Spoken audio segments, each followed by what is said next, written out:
So we're going to do something a little different today. I'm going to do a walkthrough since I've been having internet issues. Crucible's also, they're working really hard on programming it for Age of Ascension.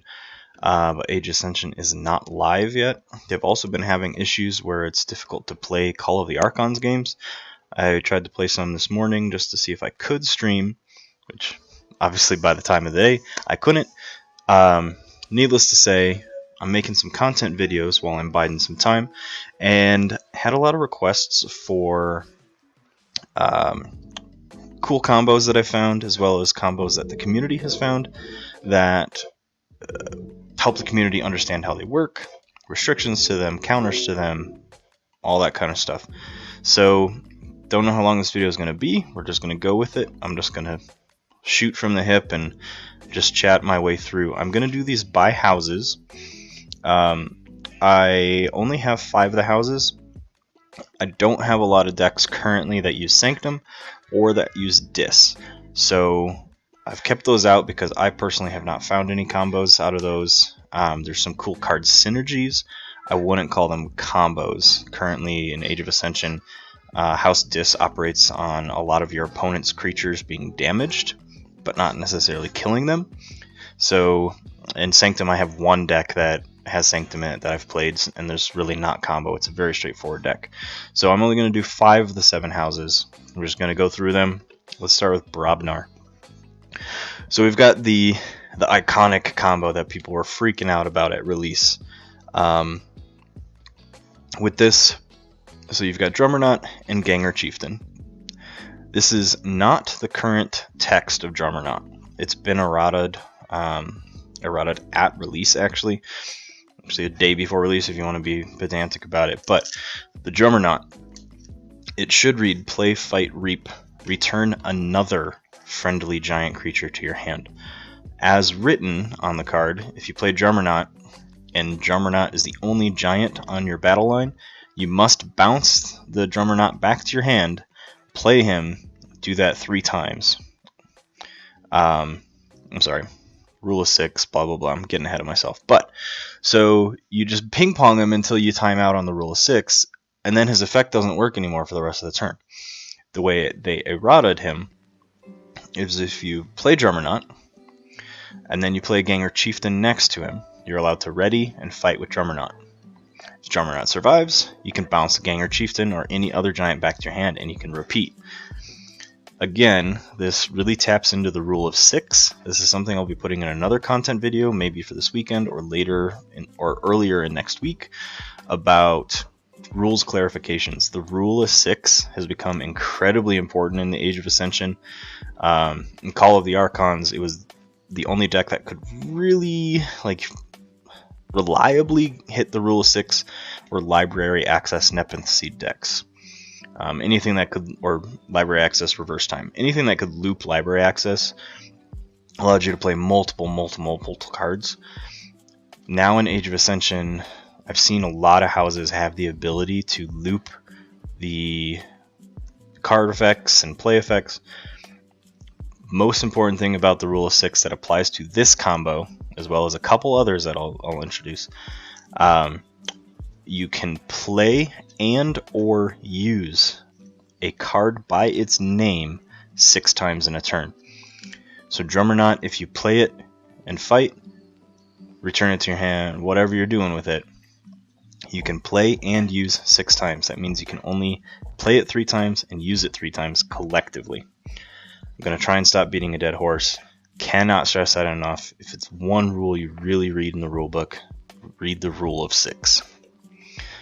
We're going to pop over to another fun Amber generation out of Brobnar, actually. This is a 3-card combo. You can also do this a 2-card combo. That would just require to remove the Blood of Titans. But you have Lull Up the Titanic on the board. Assuming they survive, 11 power to kill before your next turn. It's a lot of work your opponent has to do to get them off the board. Or they just have to have the right cards, like a Lights Out or something like that.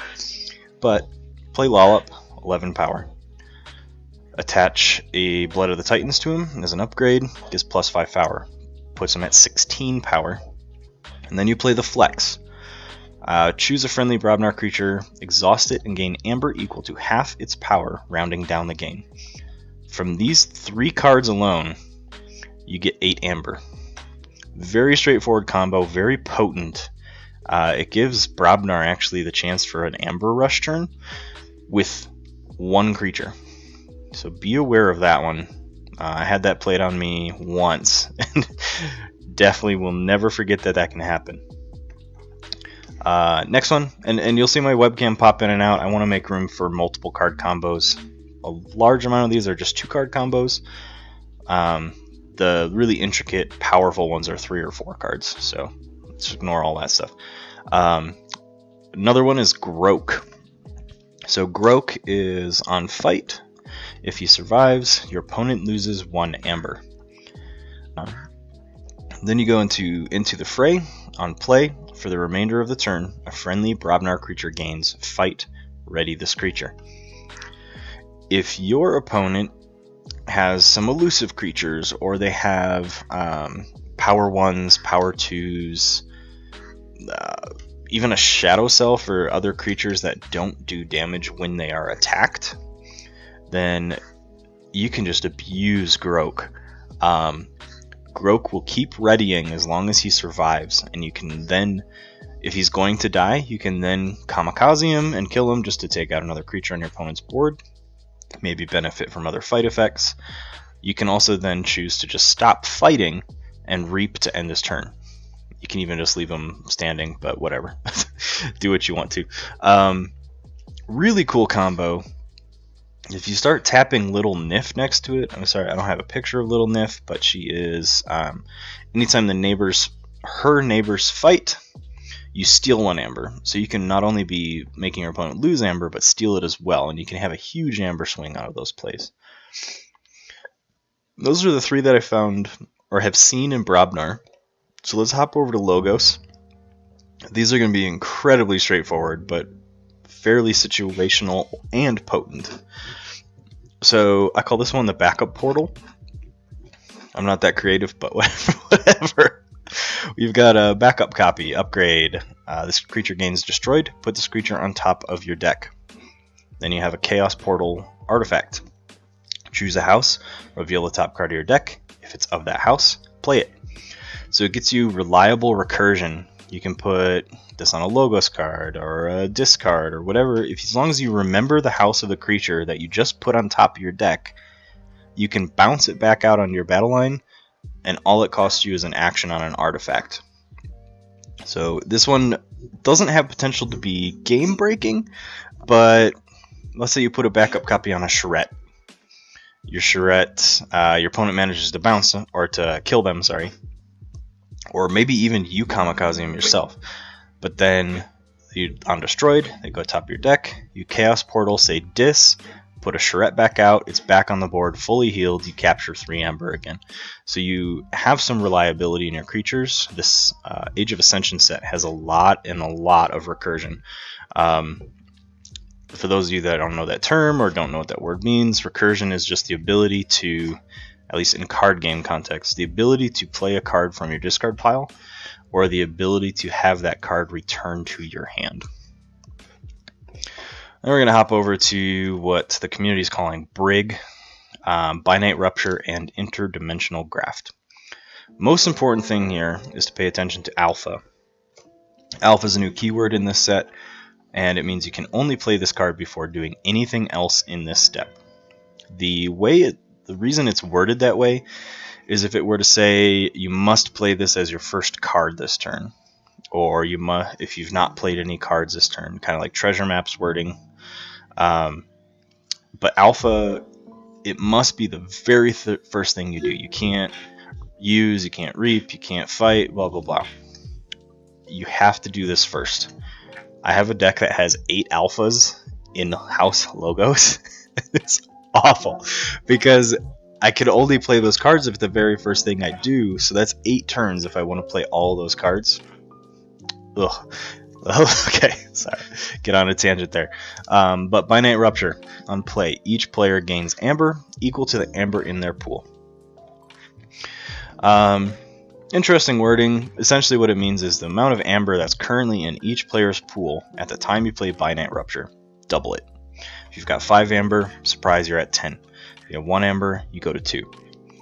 When you pair this with Interdimensional Graft, the idea is to push your opponent, let's say they're close to Forge or they already are on check, you double their amber. So if they've got 6, you push them to 12. And that's from Binite Rupture. Then when they forge a key, you get the remainder of their amber. So you've effectively doubled your amber plus the remainder of your opponent. Huge amber swing potential just from 2 cards. The problem is that this combo is really susceptible to amber steal. So if on your opponent's turn they're able to steal that amber back, make you lose that amber, because this is a multi-turn delay on the ability of being able to forge, there are counters to it. This is a strong combo. It's not invincible. People are saying, is this the new lands? Is this the new unbeatable combo? Absolutely not. I played in a sealed tournament with an absolutely awful deck. It's the worst deck I've owned between both sets, which was part of why I don't really like sealed. And on top of that, my opponent played this Brig combo. All I had to do was play something like a Too Much to Protect, some capture, and my opponent then couldn't forge. So it's not unbeatable. Don't let people tell you it is. It is strong though, so keep this one in mind when you're looking at your opponent's list during Archon tournaments. Let's hop over to Mars. This is by far my favorite house. Has always been, thus the channel name. We're hopping into a pretty intricate combo here. Mars, no surprise, is always intricate. Mars rewards people for very high pilot skill. Your sequencing needs to be on point in Mars. So, in essence, in order to set this up, you need to have at least 1 other creature on the board. Ideally a creature with a fight, reap, or use action. Pop a Brainstem Antenna on them. It can be another Mars creature. Doesn't have to be an out-of-house creature, but for this example, I have one. Then you need a Sky Booster Squadron. I guess, honestly, you don't need a Sky Booster Squadron, because Brainstem Antenna works when you play any Mars creature. But for this combo, I'm just using Sky Booster Squadron because it's got a cool effect. So, Sky Booster Squadron, when you play it, whatever creature you have the Brainstem Antenna on it now becomes readied and becomes a Mars creature. Sky Booster Squadron just enters play and does that to the other creature. Then you can play Mars first. You ready and use a friendly Mars creature.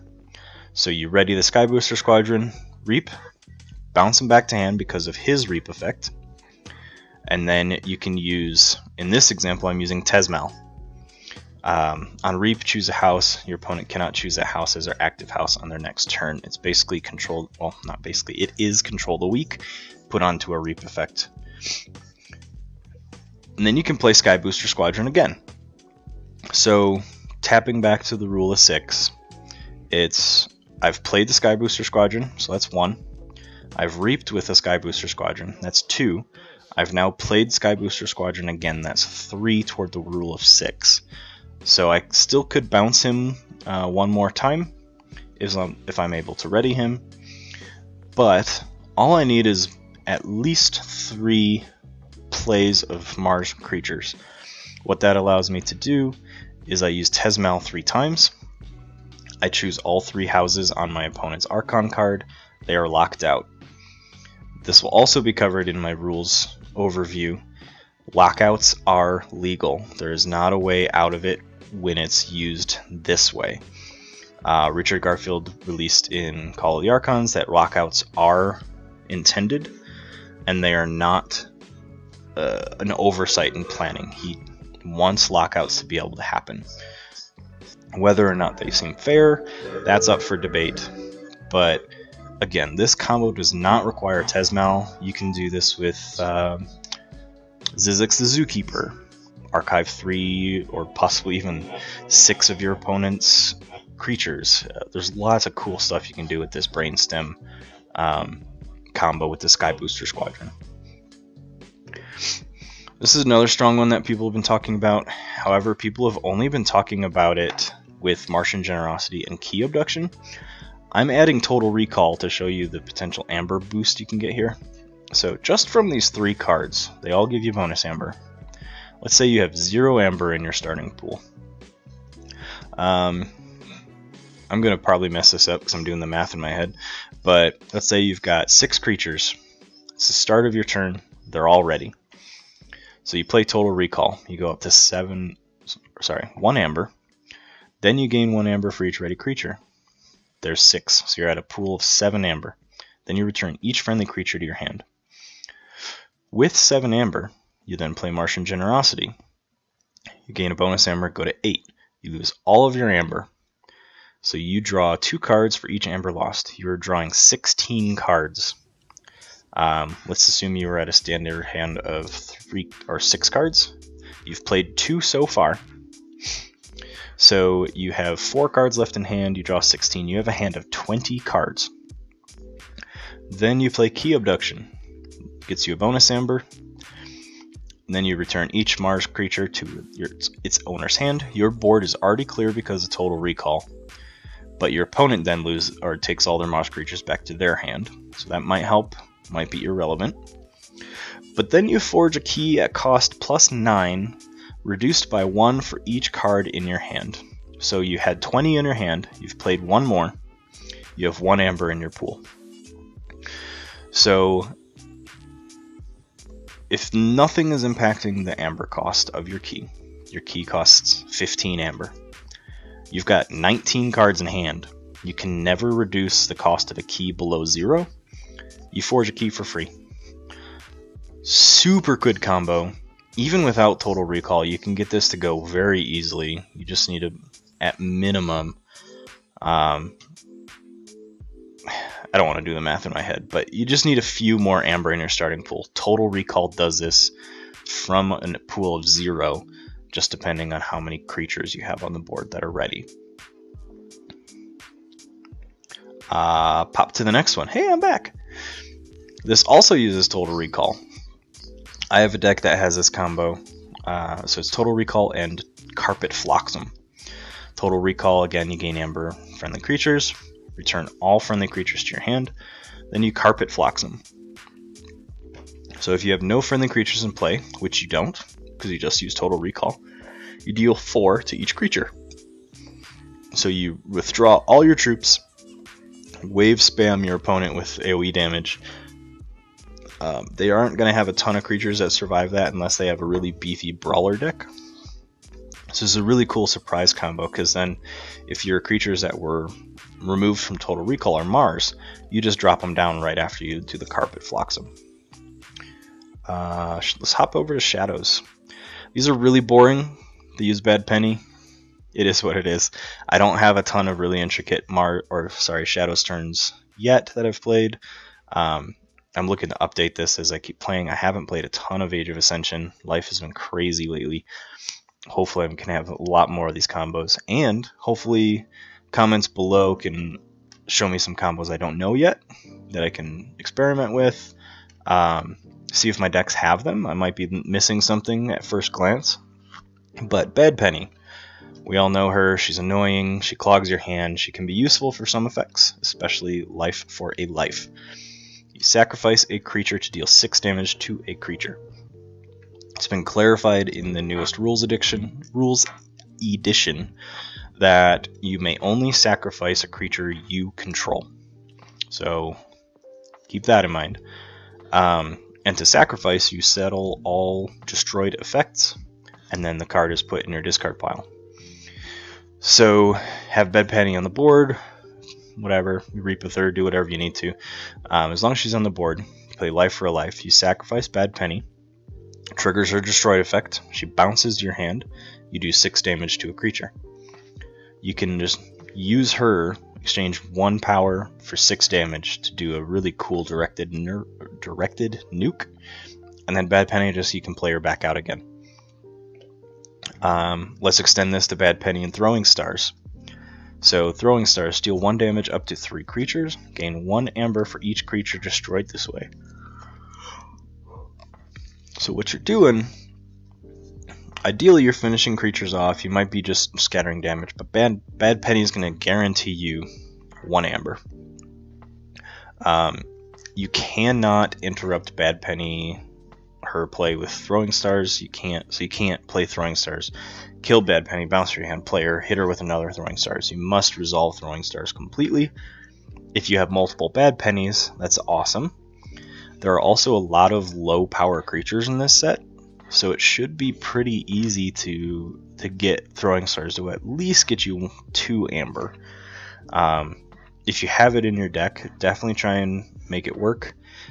It's something that I think at one game I have 2 throwing stars in a deck. I think I gained 5 amber between the 2 cards. So it looks underwhelming. If prepped properly, it can actually get you a pretty cool amber swing. I've got 2 left. So the first is actually just going to be the single card Dusk Witch. Omega and Elusive. Your creatures enter play ready. This is the single most targeted creature in the game, in every game I've seen. The moment your opponent plays her, you have to get her off the board. Whether that's killing her, returning her to hand, purging her, whatever you need to do, you cannot let her stay on the board. The reason, let me pop back here. So keep in mind Dusk Witch.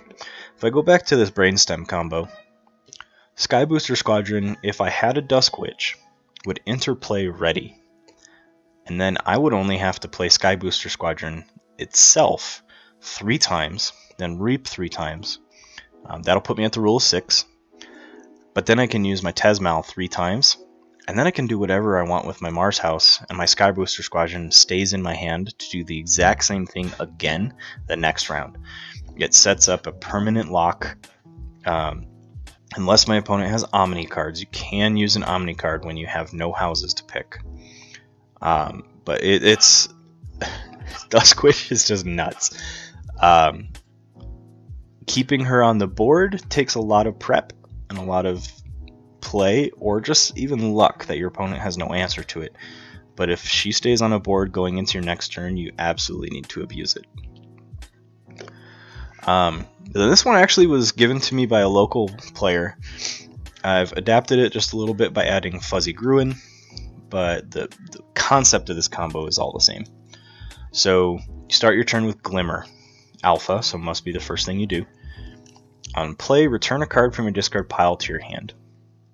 That can be whatever you want. Ideally, something to help this combo continue from turn to turn to turn. Then I've got a Fuzzy Gruen. I just put that there because I get 2 bonus amber from play. My opponent does gain 1, so you can supplement Fuzzy Gruen's placement by any other creature, any other untamed cards. But then you go Nature's Call.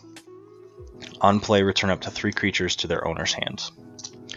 So this can be used offensively to bounce your opponent's creatures to their hands, or more amber potential by bouncing your own creatures. Like you could bounce your Fuzzy Gruen and play it again. You could bounce, I'm trying to think of other creatures. Maybe you save a creature that is about to die, you return it back to your hand to play it out and heal it. So Nature's Call is a little bit of a swing spot about how you play it. You can also use it to return cards to your hand, like Mighty Tiger. I don't know if that's printed at Age of Ascension. That might have to be a legacy if you have it. Anyway, I'm gonna stop speculating. So then you've got Alpha with Glimmer. All of your cards, if they're creatures that gain you bonus amber, you want to play those first. Then you follow it with Nature's Call to maybe bounce those or to clear your opponent's board a little bit. Then you finish your turn with Gravid Cycle. It's an Omega, which must be the last thing you do. So the moment you play it and finish resolving all its effects, then your turn ends. Or sorry, the step of the turn ends. On play, return a card from your discard pile to your hand. I can't talk today. I'm too excited. I'm talking too fast. So you return a card from your discard pile to your hand. This can be, ideally, to grab this Nature's Call back. Maybe something happens, and the moment you play Fuzzy Gruin, something happens and it dies, or whatever happens. You use Gravid Cycle to pull the cards back to make this combo work. You can also Nature's Call this Glimmer back to your hand to play this combo infinitely, or until you lose these cards from your hand. But the Amber potential on this is pretty cool. I haven't done the math ahead of time, but just even looking at it, you're getting 4 Amber. So if you bounce Nature's Call, play Fuzzy Gruin again, you're getting 6 Amber, your opponent's gaining 2. I'd say that's a pretty good trade-off. I'm going to pop back here.